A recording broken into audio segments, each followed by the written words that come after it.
میں جن بزرگ کے پاس جایا کرتا تھا ہم دونوں بیٹھے تھے، باتیں کر رہے تھے، باتیں کرتے کرتے حالانکہ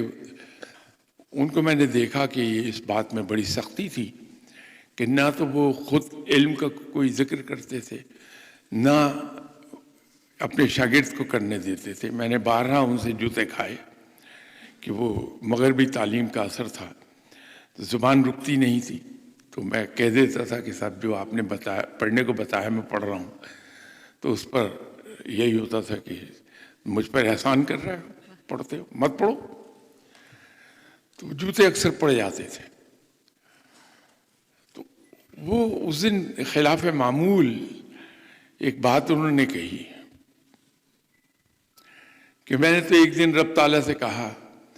کہ اٹھا اپنا سب کچھ، مجھے تیرا کچھ نہیں چاہیے، صرف اپنا ذکر چھوڑ جا۔ تو میں فوری طور پہ نہیں سمجھا،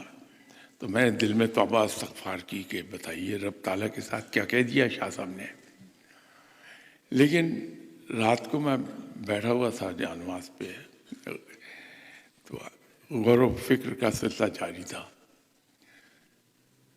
تو ایک دم سے دھیان آیا کہ شاہ صاحب نے تو کمال کی بات کہہ دی کہ اگر رب اپنا ذکر چھوڑ گیا انسان کے پاس تو لے کے کیا گیا، سب کچھ چھوڑ گیا۔ تو رب تعالیٰ کی راہ پہ چلنے کے لیے بس شروع میں آپ کو قوت ارادی اپلائی کرنا پڑے گی، اور اس کے بعد پھر شوق کا درجہ شروع ہوتا ہے، اور اس کے بعد عشق ہو جاتا ہے، پھر انسان سب کچھ بھول بھال کے صرف رب کے دیدار کی خواہش کرنے لگتا ہے کہ مجھے اپنا دیدار کرا۔